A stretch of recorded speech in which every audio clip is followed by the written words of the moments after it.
Shalom a todos, un abrazo hasta donde nos vean, a todos los suscriptores del canal, agradecido por sus likes y por escuchar lo que aquí se enseña, y a todos los que nos ven por primera vez, bienvenidos.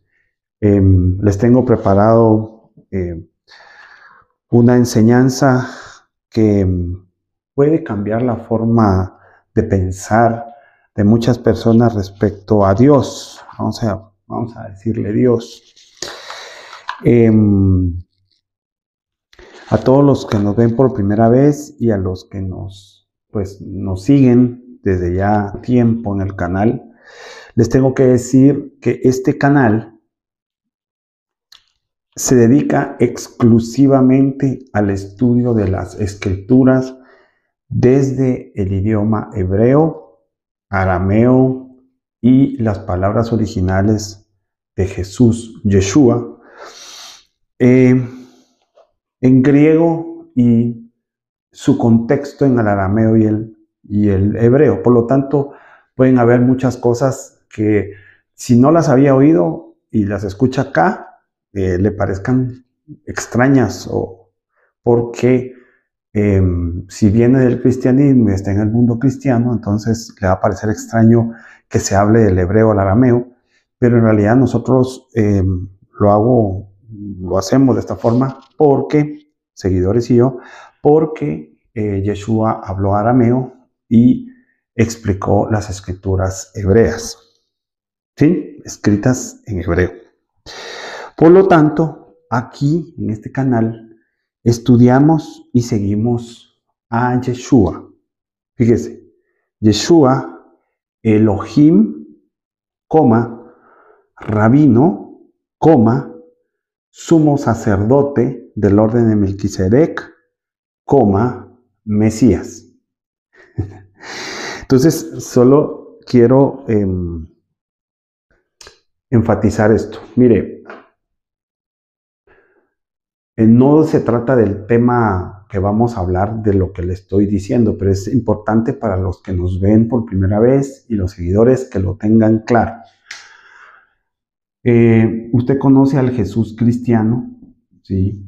O sea, no lo digo no lo estoy diciendo de mala forma o con una forma despectiva, ¿no? El Jesús cristiano es evidente, ¿sí? El Jesús cristiano.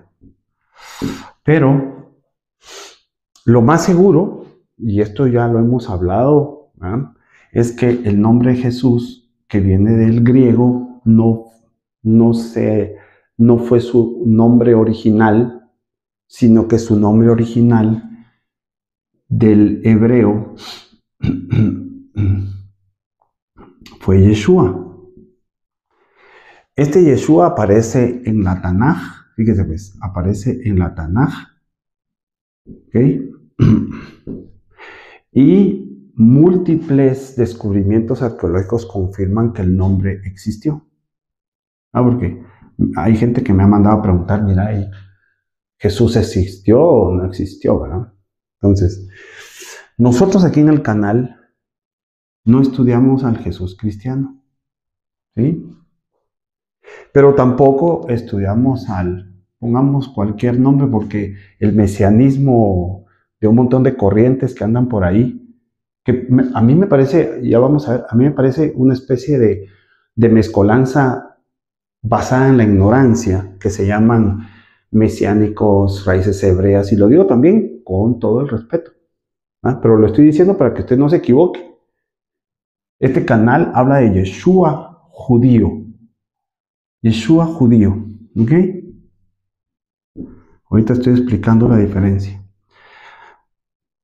Antes de pasar a lo que creen todos estos grupos de mezcolanzas de ideas mal concebidas basadas en la ignorancia.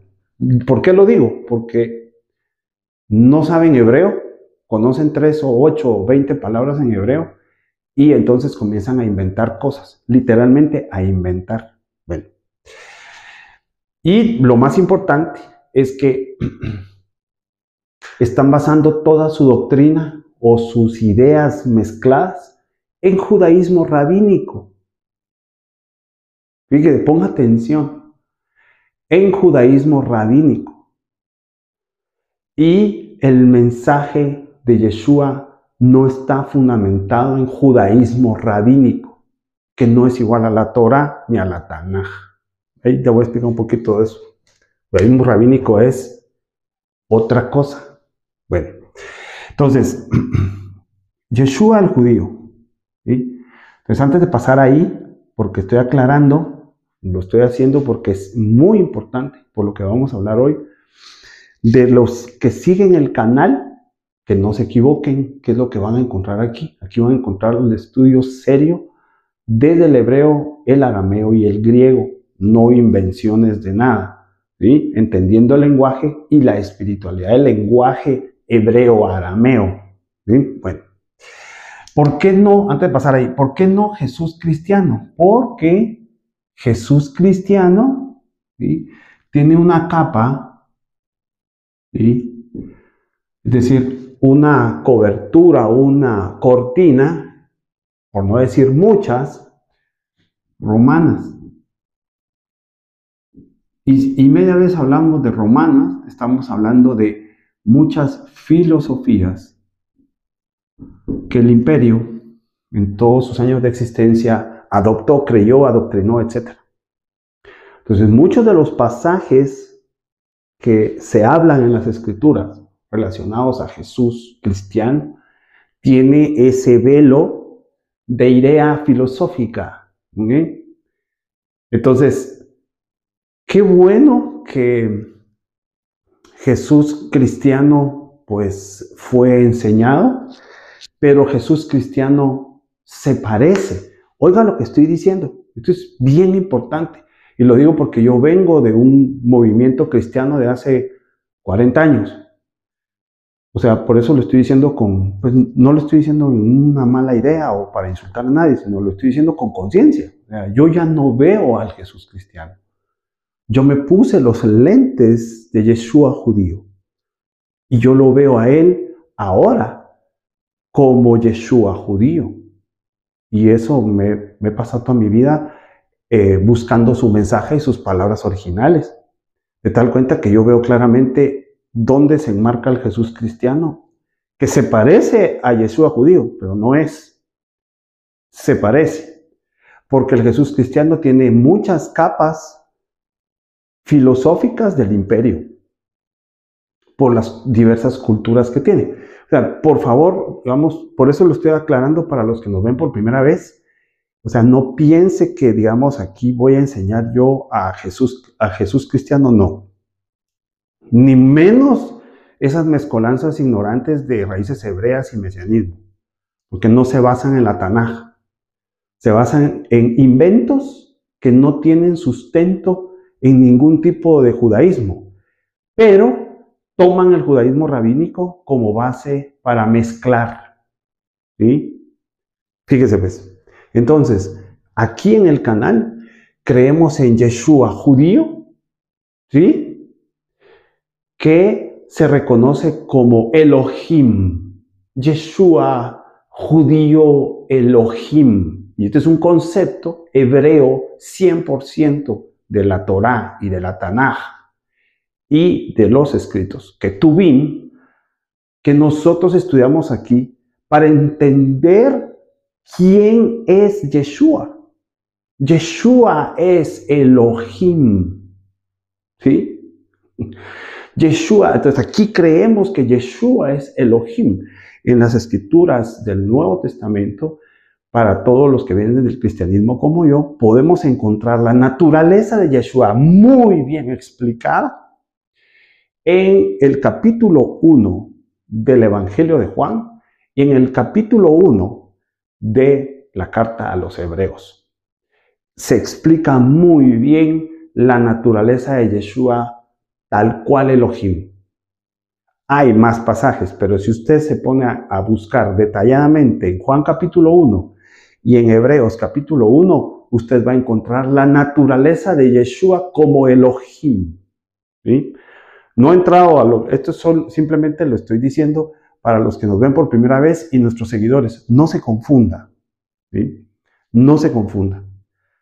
Nosotros aquí creemos en Yeshua judío, no en un Jesús cristiano, y menos en las mezcolanzas las otras. No, no. Estudiamos a Yeshua como Elohim judío, porque ese es el concepto y su naturaleza, y creemos que Él es sumo sacerdote del orden de Melquisedec.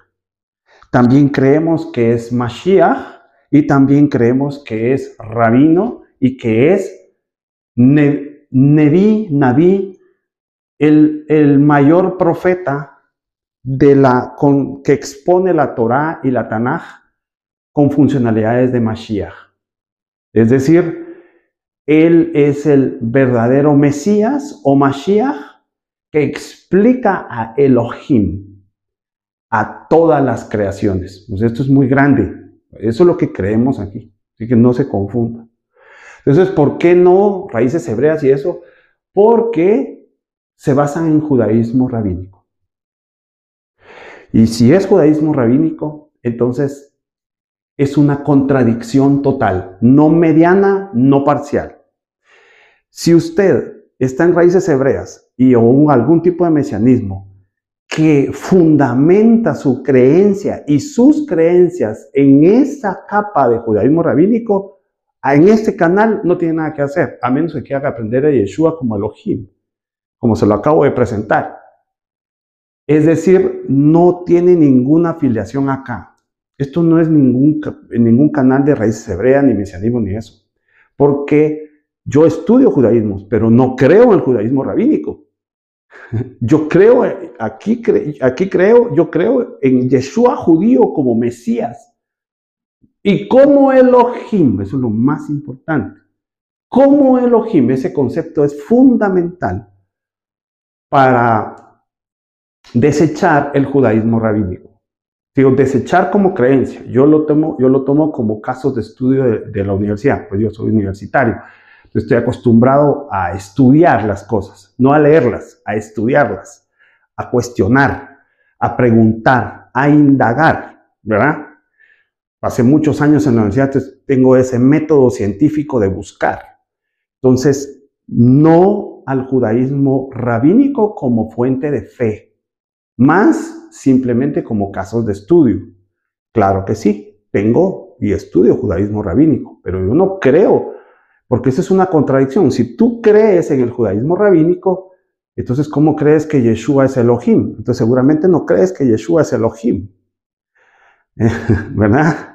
Porque, y ya lo vas a ver más adelante en el desarrollo de lo que voy a hablar, Yeshua no soportaba, cuando digo soportaba es no tenía filiación con esa corriente de judaísmo rabínico. Y el judaísmo rabínico comenzó por lo menos, el pensamiento del judaísmo rabínico comenzó por lo menos un siglo antes de la era cristiana. O sea, esto es profundo y tenemos, para los que estamos aquí en el canal y estudiamos las escrituras, tenemos que estar bien claros en quién creemos y en qué no creemos. ¿Ok? Entonces, por eso, esa rama que mezcla judaísmo rabínico, creyentes en Yeshua, judío, ahí está el error. Es que Yeshua, el verdadero, es judío, pero eso no significa que Yeshua aportara, creyera y defendiera el judaísmo rabínico. Al contrario. ¿Sí? Son grupos distintos. Yo soy del grupo de Yeshua Elohim, Yeshua Mashiach, Yeshua profeta, Yeshua rabino, Yeshua sumo sacerdote, Yeshua, tal cual aparece el nombre en la Tanaj. Y las fuentes arqueológicas confirman que pudo haberse llamado tal cual Yeshua. ¿Ok? Bueno. Espero que esa pequeña introducción sirva para lo que vamos a hablar, porque lo que vamos a hablar va a ser algo muy poderoso, porque puede cambiar su forma de ver a Dios. Y de eso se trata la enseñanza de hoy. Y me va a perdonar si me voy a tomar unos minutos para enseñarlo, pero lo he estado estudiando los últimos meses y a propósito no he salido en vivo porque estoy como cuando usted pone el televisor. Hace un año yo hablé, año y medio, hablé sobre la guerra de las luces. Recientemente se lo volví a poner. Pero estamos en medio de la guerra de las luces tal cual. Entonces, para entender la guerra de las luces es necesario saber de dónde, quién es la luz, etc. Parte de eso vamos a hablar, pero estoy como cuando ve usted una película con el televisor encendido, atento a lo que está pasando aquí en Latinoamérica, en Europa, en Asia, en el Medio Oriente. Realmente estamos en medio de una guerra de conceptos, una guerra ideológica. Eso es en las escrituras hebreas. Da'at. Esto es conocimiento. Este es el dilema de las naciones. Hay quienes piensan a la derecha, quienes piensan a la izquierda, que piensan hacia abajo, que piensan hacia arriba, es decir, en toda la dirección circular, perdón, pero es el conocimiento lo que setea o parametriza las mentes para tomar y pensar o creer tal cosa. Estamos en medio de la guerra, así que yo he hecho mi tarea. La última vez que hablé con usted le dije, espero que usted haga la tarea. Tengo muchas cosas que compartirle, que he estado revisando a detalle, pero estamos en medio de la guerra de las luces. Es impresionante y se va a cumplir un año, más de un año de lo que yo se lo expliqué. Ojo con este mes de noviembre, porque va a cumplir un año la guerra de las luces. Es increíble cómo subió de intensidad. ¿Se ha fijado usted los movimientos pro-Palestina en Estados Unidos, en Europa, en el Reino Unido? Es increíble. Toda Europa está inundada. Toda Europa está inundada. Ya Estados Unidos comienza a inundarse. Nueva York cayó. O sea, el centro financiero del mundo recién cayó. Un pro-palestino ahora es el mayor, es decir, es el alcalde, y tiene autoridad. Todas las cosas en el mundo físico entran por la autoridad y las leyes. O sea que no voy a hablar ahorita de eso porque quiero entrar a un detalle relacionado a la presentación que hice sobre Yeshua. Y usted va a entender un poquito más qué creemos sobre Yeshua y qué entendemos entonces sobre su mensaje. Bueno, yo le he titulado El dilema del Dios antropomórfico. Fíjese qué interesante lo que vamos a hablar. El dilema del Dios antropomórfico.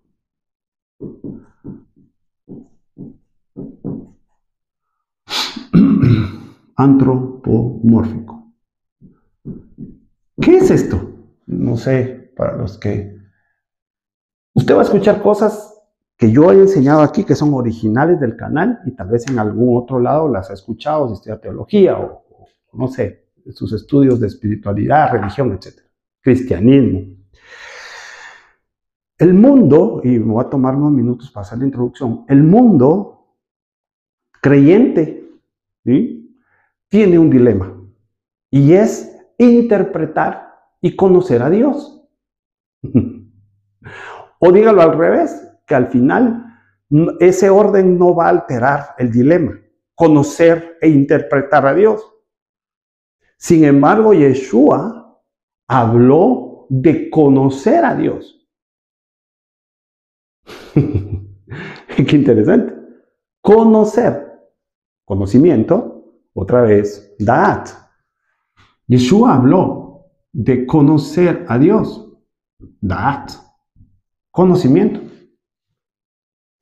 ¿Sí? ¿Sabe usted cuál era el trabajo? Y eso yo lo he hablado en el sistema de la luz o el sistema de las luces, el trabajo de la serpiente en el mundo de Yahvé.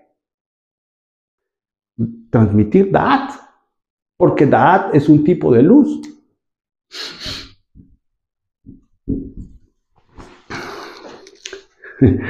Da'at es un tipo de luz que ilumina, ¿verdad? Pero volvamos a Yeshua. Yeshua dijo, esta es la vida eterna, que traducido al hebreo Jaim Olam. ¿Sí? Que te conozcan a ti. ¿Sí? Que te conozcan a ti y a tu hijo a quien tú has enviado. Está hablando de una relación padre-hijo. Tenemos que entrar y entender, conversar el dilema del Dios antropomórfico para entender a qué se refería Yeshua. Ya va a ver usted cómo esto, por eso le digo, hay cosas que son originales de aquí. Tal vez ya usted escuchó algo más en otro lado, pero es necesario que lo hablemos para ubicarnos. ¿Sí? E invitar a que los que estudian las escrituras desde el idioma original dejen de inventar, como decimos aquí, charadas, ¿okay? Basadas en nada, porque no están basadas en la Torah y en la Tanaj. Bueno, entonces, ¿a qué nos referimos con el Dios antropomórfico? En el estudio serio de las escrituras, usted va a encontrar que el Nuevo Testamento, ¿sí? Besorá, llamado, y me parece que el contexto de llamarles Besorá es correcto, no nos quedó nada en arameo y en hebreo, sino nos quedó en griego. ¿Sí? El que diga lo contrario está mintiendo. No hay un solo escrito de los tiempos cercanos al desarrollo del pensamiento sobre el Jesús cristiano que esté escrito, digamos, de esos tiempos, que esté escrito en el idioma original. Todo está en griego. Que si hay, si yo sé hebreo, entonces he podido traducir algunas escrituras del griego al hebreo, pero eso que yo lo haga ahora no significa que sea el original que sustenta las Besorá o Nuevo Testamento que usted lee. Son dos cosas diferentes. Así que el que me venga a decir a mí que está leyendo una Besorá en hebreo o arameo de original, está mintiendo. Eso no existe. No existe. Existen fuentes griegas del Nuevo Testamento. No hay más fuentes. Son todas las que tenemos, ¿sí? Obviamente yo tengo teorías, de que sí existen, pero no nos la dan, pero las que están traducidas son las que han formado el pensamiento de todas las ramas del cristianismo. Su fuente es griega, no hay más. Obviamente yo he conseguido algunas traducciones hebreas, pero esas son de hace 50 años, 30 años, 20 años, del año pasado. No tiene nada que ver con lo que estoy diciendo. Me explico, yo mismo hago conexiones entre las palabras de Yeshua, judío, que vienen del griego, le quito la filosofía, eso es lo que me dedico, quitarle la filosofía romana, cristiana y empatarlas con la Torah y la Tanaj en hebreo, o hay escritos de la Tanaj que están, partes que están en arameo. Entonces, a eso me dedico. ¿Verdad? Por eso estoy aquí con usted. Bueno. Entonces, en las escrituras de la Besorá, llamado Nuevo Testamento, griego, usted no va a encontrar ni la palabra el en hebreo es una Aleph y una Lamed. Tampoco va a encontrar la palabra Elohim, que en hebreo es una Aleph, una Lamed, una Hei, una Yod y una Mem. Sofit. Pero tampoco va a encontrar el nombre Yahvé, que es una Yod, una Hei, una Bab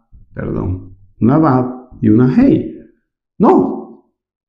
Ningún otro nombre, Eloá, por ejemplo. Eloá. Tampoco lo va a encontrar. Esto usted no lo va a encontrar en los escritos del Nuevo Testamento. ¿Por qué? Porque está escrito en griego, no en hebreo. Y entonces, ¿qué vamos a encontrar en el Nuevo Testamento? Bueno, encontramos la palabra Dios. Dios es una palabra que quiere hablar de la divinidad, pero desde el griego. Y esto en griego es T-H-E-O-U-S. Theus. Zeus, del griego. Entonces, digamos, los que vivieron y compartieron en el tiempo de Yeshua, conocieron escritos en hebreo. Torah, Tanaj, hebreo. A mí me causa, pues con todo respeto, a mí me causa risa oír grandes predicadores cristianos que, utilizando las palabras de que tenemos las escrituras, la palabra profética más segura escrita en el Nuevo Testamento, se está refiriendo al mismo Nuevo Testamento. Pero de ninguna manera. Si alguien lo dijo y lo escribió, pensó en la Tanaj, no pensó en el Nuevo Testamento como palabra profética más segura. Ponga atención a lo que le estoy diciendo. En ningún momento, porque ellos no tenían, el Nuevo Testamento no quedó compilado hasta el año 180 de la era cristiana. Año 180. Cualquier cosa que se pueda haber dicho, escrito sobre las escrituras, se referían a la Tanaj y a la Torá. La palabra profética más segura es la Torá, Tanaj. Torá, Tanaj. Porque Torá son los primeros 5 libros y la Tanaj es todo lo demás. Torá, Nevi'im, Ketuvim, todo, la Tanaj. Esa es la palabra profética más segura, no el Nuevo Testamento. Yo no lo estoy descalificando, pero decir eso es de ignorancia, ¿correcto? Bueno, con tal de querer hacer y fomentar la religión y la doctrina y los grupos, entonces dicen cualquier cosa. Bueno, volvamos a Dios. Entonces, Dios, del griego Zeus, pero claro, y entonces, ¿de dónde viene, digamos, la idea de mostrar en la Besorá y en el Nuevo Testamento la divinidad? Porque al final lo que queremos es encontrar la esencia y el concepto de la divinidad. Pero ¿por qué Dios? ¿Por qué escoger esa palabra, Deus? ¿Por qué? Porque el dilema que estamos hablando nosotros en el año 2025 es un dilema que viene de hace miles de años. Miles de años. Y es esto. Es entender o explicar el antropomorfismo de Dios. En otras palabras, si hoy hay varias religiones, varias creencias, cristianismos partidos y de todo tipo de creencias alrededor del mundo, es porque se quiere entender la esencia del Dios antropomórfico. Y entonces uno lo explican, voy a poner un ejemplo, me voy a adelantar. Entonces, el cristianismo de algún momento, tal vez yo me atrevo a decir de lo que he leído y lo que he investigado, que es un cristianismo de los años 300 y quizás de los años 400. Digamos, que lo hayan puesto después en el Nuevo Testamento es una añadidura posterior, porque el Nuevo Testamento quedó compilado, digamos que la iglesia dijo que estos son los libros en el año 180, 182, por ahí quedó terminado, dijeron, tenemos nuestro canon del Nuevo Testamento sobre Jesús, ¿verdad? Y Virgen de Jesús de Nazaret, que por cierto, ahí le tengo que dar una novedad.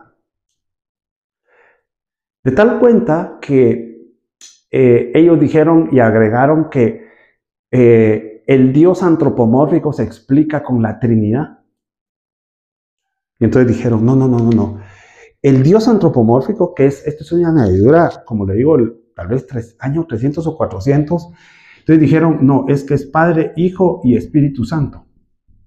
Pero esto, Padre, Hijo y Espíritu Santo, queriendo explicar, así explica el cristianismo más primitivo, digamos, no Yeshua judío, no.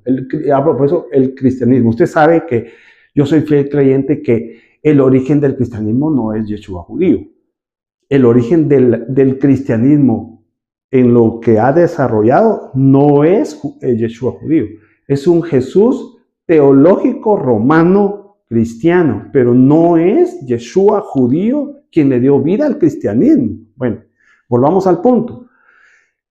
este Dios antropomórfico, desde la óptica de ese cristianismo, que hasta el día de hoy es base para todos los cristianismos, católico, romano, luterano, metodista, pentecostal, todos se basan en explicar a Dios antropomórfico como Padre, Hijo y Espíritu Santo. Primer noticia, no es cierto. No es cierto porque, digamos, el Dios, la palabra, solamente la palabra Dios del griego no tiene ningún contexto relacional. Fíjese lo que le estoy diciendo. Hace falta un eslabón, no hay, digamos, sí hay, pero no hay a simple vista con él, con Elohim, con Eloah o con Yahvé. No hay. ¿Por qué? Porque esto es un idioma hebreo que tiene su propio sistema de explicación. No necesita otro idioma para que lo explique. Él mismo se puede explicar. ¿Me doy a entender? Entonces la palabra Dios no explica ninguna de estas palabras. No hay cómo conectarlo. Porque esto es griego, griego-español. ¿Cómo lo conectas? Y entonces pensar en cómo definir Dios. Entonces, digamos, Dios debería de expresar alguna idea de estas. Entonces tenemos que estudiar el Elohim, Eloah, Yahvé, para ver qué se conecta más para esta palabra griega. Por eso es que yo he escogido llamarle a este tema el dilema del Dios antropomórfico. Bueno, esto es como que lo principal. Ahora, como ejemplo digo lo de la Trinidad, porque es una idea filosófica. Ah, pero mire qué interesante, que es una idea filosófica que está basada en un sistema de creencias antiguo también. O sea, no, esto no, pues, le estoy hablando del año 300, pero esa añadidura, que diferente es lo que lo añadieron a lo que creían, es más antigua. Es solo este concepto, no me voy a meter ahí, pero este concepto de que el cristianismo metió como, y es más, lo ponen en Mateo 28 como que Jesús dijo. O sea, ese es un atrevimiento. Yo he hablado sobre eso. Esos los que lo dijeron y se atrevieron a ponerlo, a mí me parece terrible. Porque lo relacionan con el bautismo. Lo que Yeshua practicó se llama Tevilá Mikveh Maim. Y pusieron que Jesús dijo que el Tevilá Mikveh Maim se hiciera en el nombre del Padre, el Hijo y el Espíritu Santo. Eso de verdad, eso raya en una estafa teológica sobre el pensamiento de Yeshua judío. Eso es una estafa.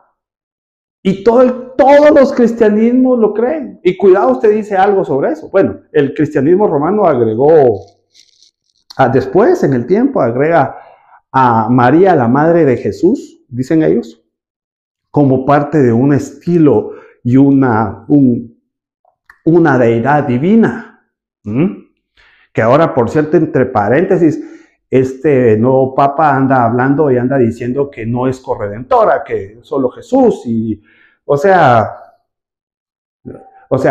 tienen que comenzar a ver, porque seguramente tienen algunas fuentes que tal vez yo no tengo y saben cuál es la verdad. Pero como su idea no es hablar la verdad, sino es hacer religiones, entonces ahora ya salieron a decir que no, siempre no. María no es una corredentora, no importa. Igual no era, pues, ¿verdad? ¿Me explico? Bueno, pero esto solo puede ser, esto tiene ideas detrás, estas ideas de tres, o sea, el hecho de que mencione tres no es casualidad. Detrás de esta concepción, obviamente el cristianismo calla sobre sus ideas filosóficas de dónde viene esto. Pero esto no es posible entenderlo. Yo no estoy hablando del antropomorfismo, digamos, de Dios como tal, sino estoy hablando de lo que ellos han enseñado, la estafa teológica de la Trinidad, lo que están haciendo y donde se basaron. No hay otra forma de poder explicar los orígenes filosóficos de la Trinidad, sino a través de la Cábala. Pero eso no lo dicen. Cuando tú te metes a investigar por qué tres y cómo ellos han elaborado la idea de un Dios Padre, la idea de un Dios Hijo y la idea de un Dios Espíritu Santo, es porque detrás hay suficiente material cabalístico, ¿sí?, que sustenta la idea de tres hilos divinos. Y hay mucho más, pero hoy no vamos a hablar de eso. Este es un ejemplo. Entonces, ¿a qué nos enfrentamos? Nos enfrentamos al dilema de cómo explicar la esencia, la manifestación, la apariencia. Eso es el antropomorfismo de Dios. A ver, yo ya tengo varias series que estoy insinuando cosas sobre el antropomorfismo, pero tengo que hacer esto para explicarlo tan claramente como lo voy a explicar en esta enseñanza, que creo que no me va a dar tiempo porque yo recién he desarrollado una línea que traigo otra vez. Estoy en la introducción, pues no he avanzado más que ahí. Seguramente voy a tener que dividirlo en varias partes. Bueno, entonces nos enfrentamos a cómo hablar de la esencia y cómo Él se manifiesta. Pero yo ya he insinuado que Dios podría ser un hombre. ¿Es correcto? ¿Por qué? Porque la misma Tanaj lo dice, la misma Torah lo dice. Fíjese lo que le estoy diciendo. O sea, que decir que Yeshua es Elohim, eso no es idolatría. Decir que Yeshua es Elohim no está errado. Tiene más sustento en la Torah como nunca. Está en la Torah. Otra cosa es que yo tenga fe en lo que muchos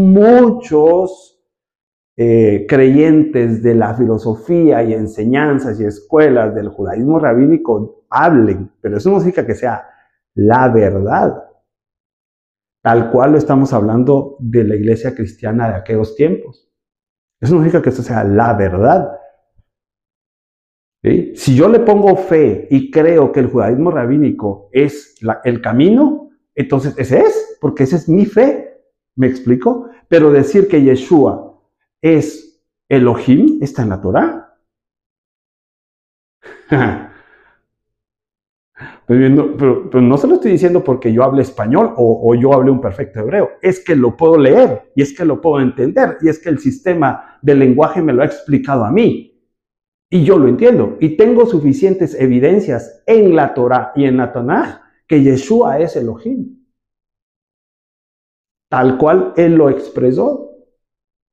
Y tal cual otros dijeron que Él era.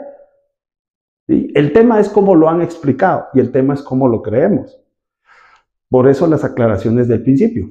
Entonces, yo ya he insinuado, fíjese lo que dije, yo he insinuado que Dios es como hombre, o que Elohim es como hombre.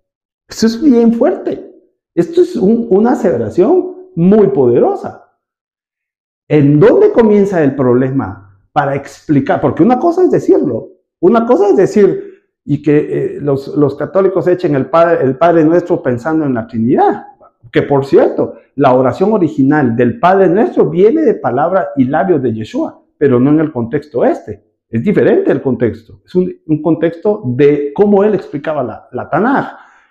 Ahora, fíjese, nos enfrentamos entonces, si estamos nosotros ya afirmando que Elohim es como hombre, eso es una afirmación demasiado poderosa, demasiado fuerte, porque entonces eso, nosotros lo que estamos diciendo es que el antropomorfismo de Elohim efectivamente se puede manifestar como hombre. A mí, los creyentes del judaísmo rabínico me podrán decir misa, lo digo en tono de broma, pero yo les puedo hablar con sus mismas escrituras y les puedo demostrar que Yeshua afirmó ser la luz del Olam Haba y realmente lo fue, y realmente lo es. ¿Sí? Otros llamaron a Yeshua el Ben Adam y realmente lo es. Y es aquí donde comienza el misterio. Porque decir que el antropomorfismo de Dios es como hombre, y entonces vienen las personas y dice, ok, entonces Elohim es así. Elohim es como un hombre, ¿correcto? Pero porque han creído que las escrituras, cuando le traducen hombre, está hablando de una persona como usted y como yo, pero nada más alejado de la realidad. El gran problema de comenzar a entender el antropomorfismo de Elohim, yo no voy a hablar de Dios, se lo he puesto solo como título. Dios en el griego, pero Elohim en el hebreo. Fíjese que yo ya estoy conectando y le estoy sugiriendo que el que escribe en griego quiere explicar a Elohim.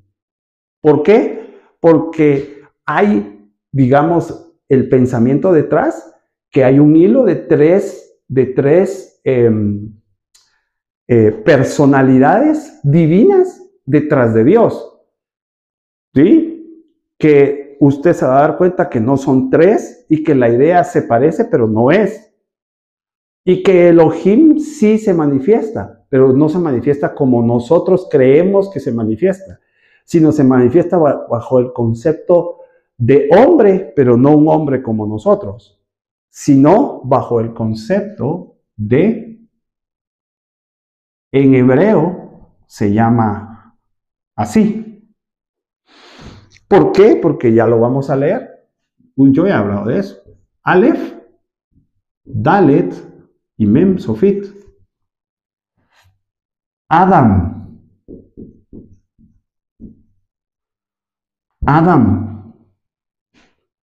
Así es como Elohim decidió manifestarse. No es algo que yo me estoy inventando. Ya lo vamos a leer, yo lo voy a explicar en los textos desde el hebreo, qué realmente está sucediendo. Primero, note usted el nombre Elohim. Lo voy a poner aquí.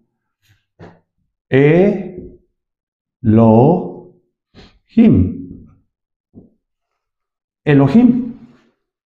El nombre Elohim aparece desde el Génesis, Bereshit 1:1 al 2:3.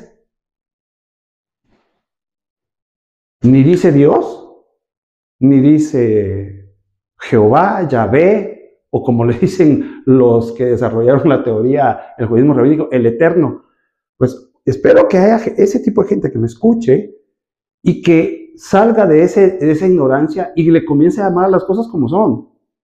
Porque esas son invenciones, así como inventaron la Trinidad, también digamos, el judaísmo rabínico no canta mal las rancheras.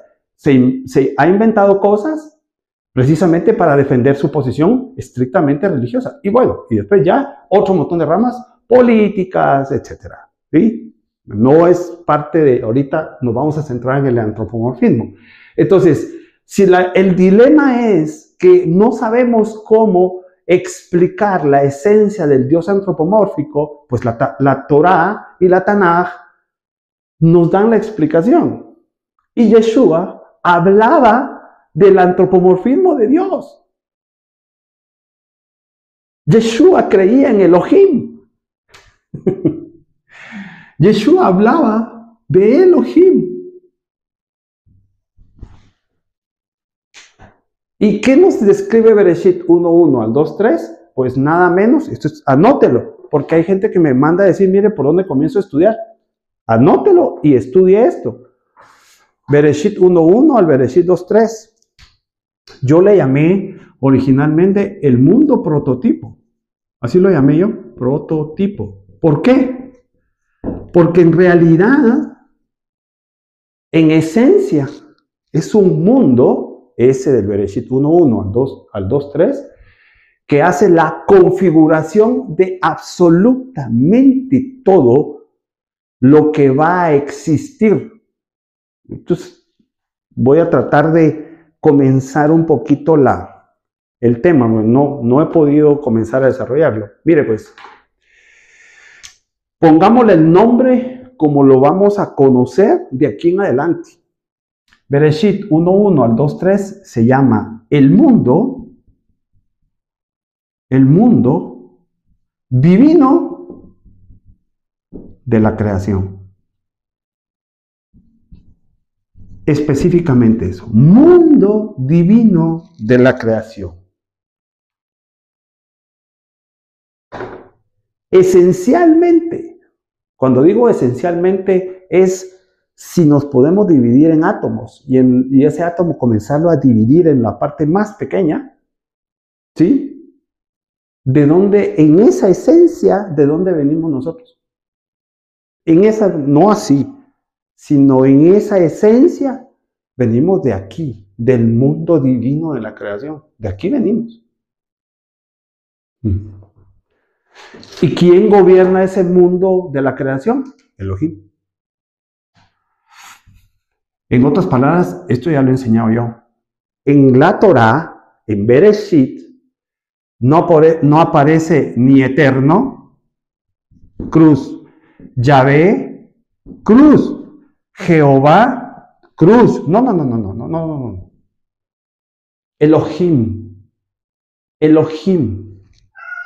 Que solo el nombre tiene ya un mensaje. Y lo vamos, igual que Adam. Pero este Adam no somos nosotros. Adam, en su concepto más esencial, es un sistema creativo. Yo tenía algo ya preparado sobre los Adam, que lo vamos a desarrollar después de entender un poquito el dilema de Dios antropomórfico. Entonces, olvídese de estos nombres. El nombre que dice la Torá en el... Bueno, y yo tengo grabaciones donde yo estaba introduciendo el libro de Bereshit y le muestro ahí en la pantalla el texto como dice literal. Bereshit dice Elohim. Vayomer Elohim. Elohim dijo. Vayomer Elohim. Elohim dijo. Bara Elohim. Elohim creó. No dice Yahvé. No dice Dios. No dice Jehová. No dice el Eterno. Vayomer Elohim. Vayomer Elohim, esa es la verdad y ese es nuestro origen. Vayomer Elohim, Bara Elohim, esa es la verdad. Eso es ciertísimo, eso es nuestro origen. Y la noticia que le tengo es que Yeshua hablaba de Elohim. Yeshua se refería al Malhut para explicar el orden del mundo divino de la creación. El Malhut es la explicación de Yeshua, el mensaje de Yeshua de cómo es el orden de Elohim. ¿En cuál? En su mundo. En su mundo. Ahora, ¿cuál es el mundo? No he entrado, no logro entrar. Esta es una introducción. Lo voy a poner así. Voy a poner el no mundo, la no creación. Lo tenemos que poner así para entender el concepto. Y hay una división donde aparece el mundo y aparece la creación. ¿Correcto? Entonces, ¿en dónde apareció cuando dice Bereshit bara Elohim? ¿Qué creó? Shamaim be Haaretz. ¿A qué se refiere? Apareció aquí. Entonces, cuando comienza a hablar de Elohim en Bereshit 1, ya él se manifestó. Y por lo tanto, esto ya tiene un lugar donde ser y aparecer. Aunque el mundo divino de la creación no es físico. Pero ya está de este otro lado. ¿De dónde vino? Vino de aquí, del no mundo, de la no creación. De aquí para acá es un lugar exclusivo de Elohim. Y él decide manifestarse. Y entonces sucede la narrativa de Bereshit 1:1 al 2:3. Bueno, con esa premisa, entonces, cuando se dice que Elohim, y usted lo vamos a estudiar Le voy a dar algunos textos, no vamos a estudiar todo el mundo divino de la creación, pero le voy a dar algunos textos donde yo le digo, mire, cuando entendemos a Elohim como hombre, no nos estamos pensando en que tiene manos físicas, pies físicos, sino esencialmente las escrituras nos dicen que él quiso manifestarse como Adán, que es un sistema de creación, ¿correcto? Bueno, ¿qué es este? Este Adán aparece en las escrituras en Bereshit. Fíjese pues, Bereshit 1, 26 al 28. No otro Adán. No hay otro Adán que en Bereshit se mencione, sino que este Adán, ¿sí?, fue creado con Tselem. Yo he hablado de esto en otras. Tselem. Y Tselem se traduce desde el hebreo como imagen. Imagen. ¿Pero qué es Tselem? Digamos, para entender un poquito el tema de la palabra Tselem desde el hebreo, es que usted me está viendo en la pantalla. Eso quiere decir que yo tengo una imagen proyectada en esa pantalla. Pero ¿qué pasa si me están viendo 500 personas al mismo tiempo? La pregunta es, ¿estoy yo 500 veces al mismo tiempo?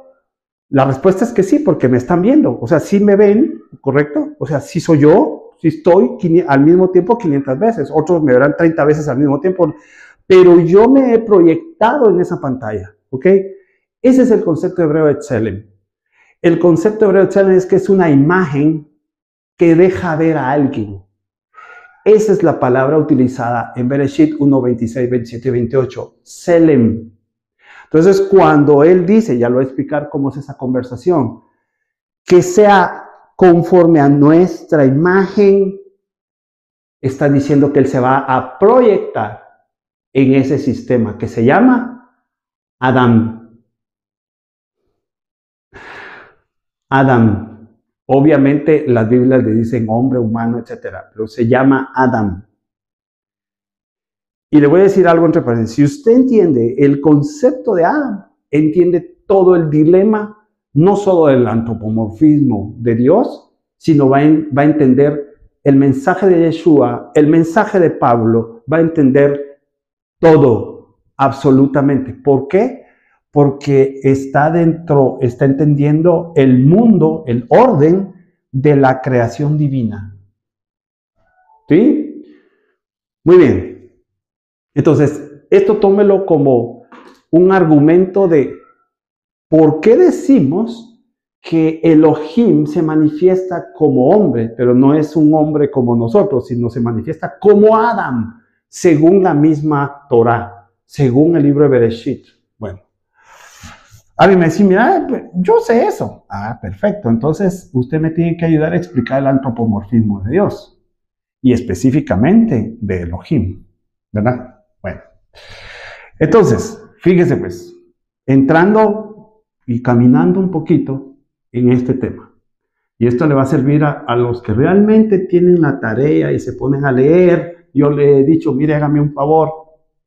Si usted me va a mandar comentarios, métase a leer el hebreo. Obviamente me vienen comentarios de todo tipo, porque me vienen comentarios sin el hebreo y me vienen con pura religión cristiana. O mesiánicos todos mezclados con ignorancia. No. Desde las escrituras hebreas y sin judaísmo rabínico. Mándeme esos comentarios, con mucho gusto le voy a responder. Y no voy a perder mi tiempo discutiendo sobre el judaísmo rabínico, porque no tengo la intención de convencer a nadie que vuelva a donde debería estar. Si está ahí, va a terminar no reconociendo a Yeshua como Elohim. De una vez se lo profetizo. Va a terminar sin Yeshua. Y va a terminar en ese tipo de creencia, de pensamiento rabínico. Muy bien.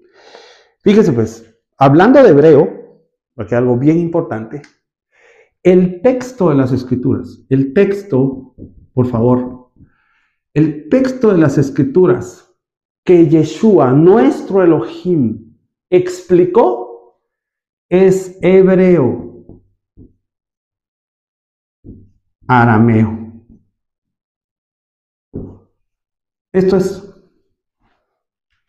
el texto es hebreo-arameo. No fue griego, no fue español, no fue francés, no fue tailandés, no fue japonés. Hebreo-arameo. Todo lo que no proceda del hebreo al arameo está sujeto a interpretación, está sujeto a traducción, está sujeto a que yo piense que debería de escribirse Elohim de tal manera o de escribirse Eloah de tal manera al otro idioma. ¿Correcto? Pero ya está en mí. Bueno, entonces si eso es así, ¿por qué el mismo judaísmo en el tiempo, o digamos antes y posterior a Yeshua, tenía escuelas diferentes? O sea, si ellos entendían bien el idioma, ¿por qué habían pensamientos distintos? Pues uno es que muchos no entendían o leían hebreo. Muchos hablaban y entendían arameo. Otros sí. Esa es una explicación lógica que las investigaciones de eruditos nos proveen y es aceptable. Tienen argumentos, tienen metodología y llegan a conclusiones correctas. O sea que sí es posible que no entendieran todos los grupos existentes antes y en el tiempo de Yeshua y después. Pongámosle para delimitarlo en el tiempo, 100 años antes Yeshua y 100 años después. ¿Correcto? Entonces, ¿qué hace diferente la interpretación o qué es lo que hace distinto para que hayan escuelas? Si el texto ellos entendían. O sea, si nosotros estamos hablando un español y entendemos español, entonces resulta ser que nos estamos entendiendo, ¿no? Nos estamos entendiendo y pues todos hablamos español. Y entonces aquí lo que estamos viendo es que posiblemente no lo hablaban o no lo entendían. Pero hay algo importante. Que existieron dos grandes escuelas, fíjese, dos grandes escuelas, vamos a hacerlo así, una la de Shammai y otra la de Hillel. Estas escuelas, ambas de judaísmo rabínico, no vamos a estudiarlas ahorita, es que le quiero explicar algo.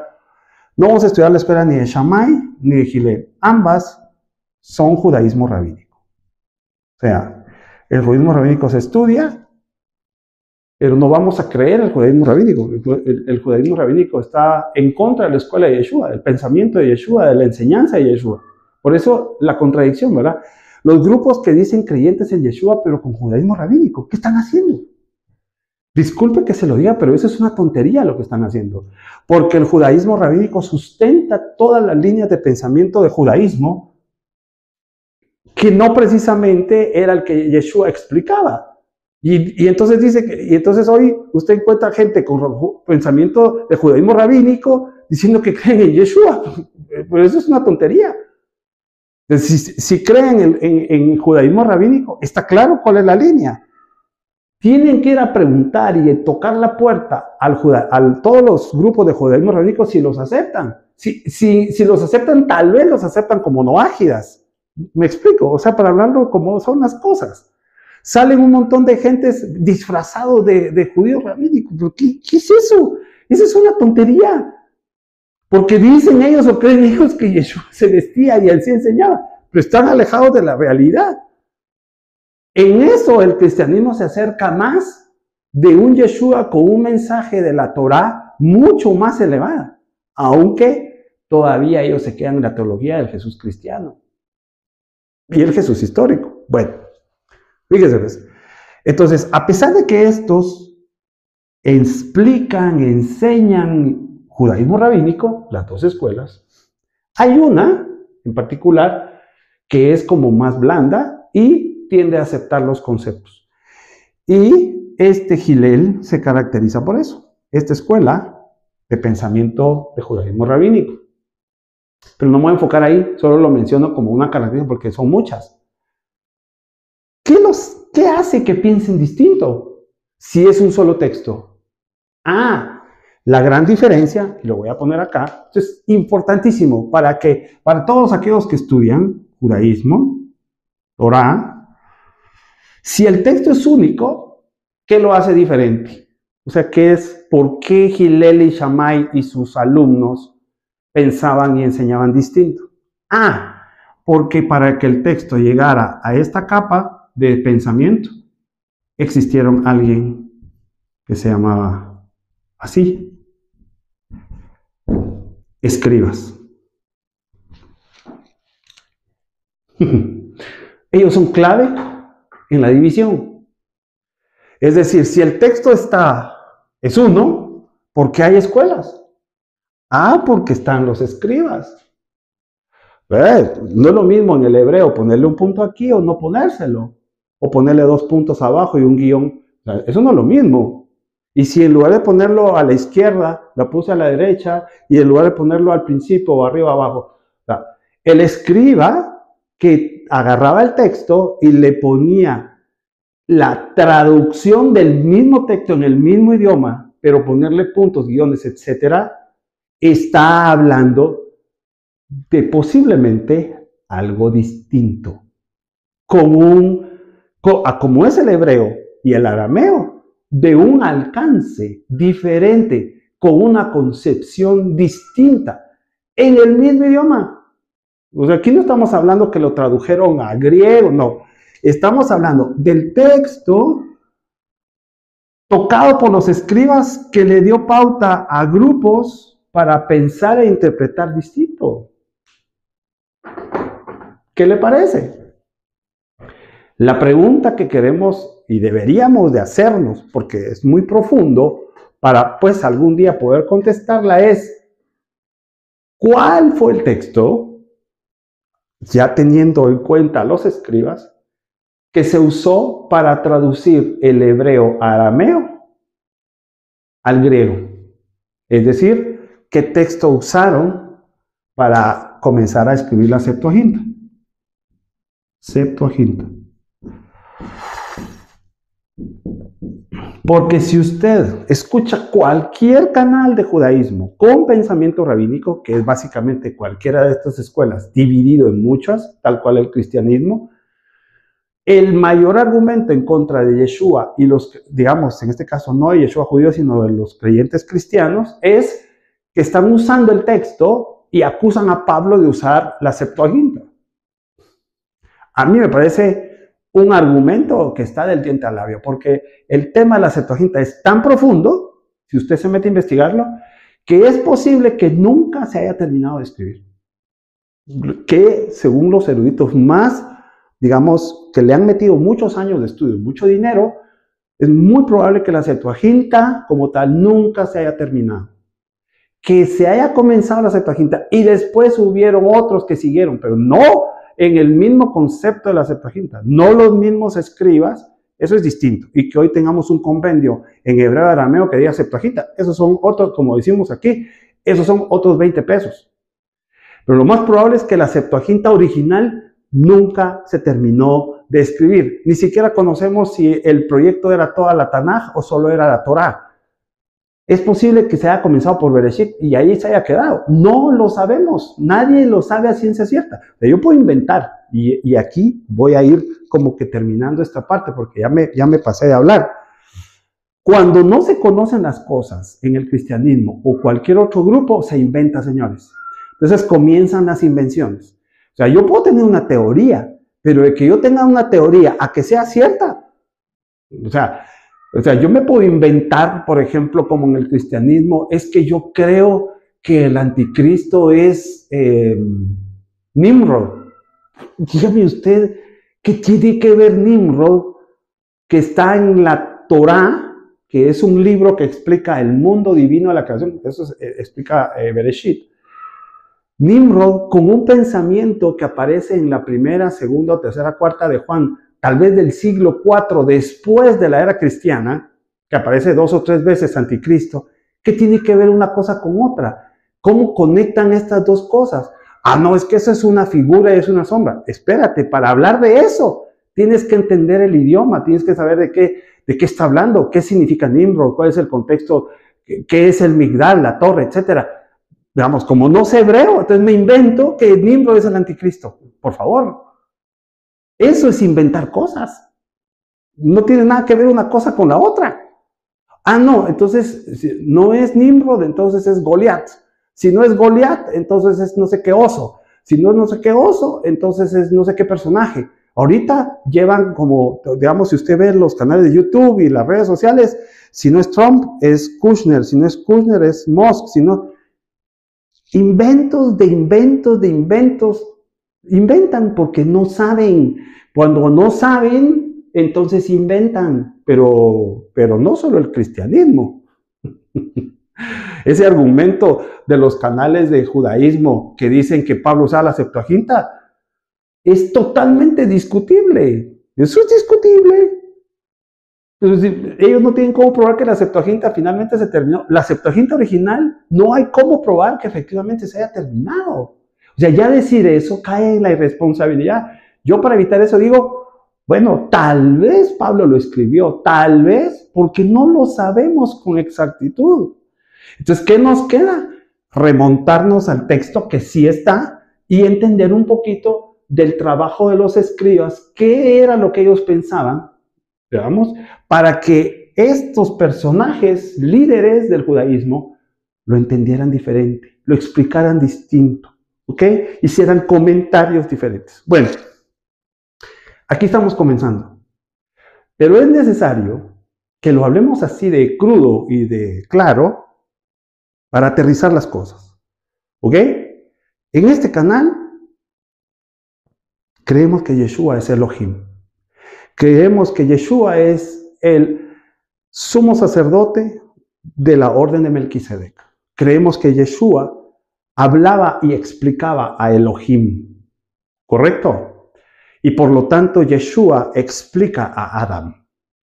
Y de eso se va a tratar nuestra siguiente grabación. Mientras tanto, le mando un abrazo y atento a todo lo que está pasando, porque todo lo que está pasando, digamos, está enmarcado a lo que la gente cree que es luz, otros creen que es otra luz, pero es una guerra de luces lo que hay en el mundo. ¿Sí? Solo ponga las noticias un momento y usted se va a dar cuenta. Lo veo en la próxima grabación. Shalom y un abrazo.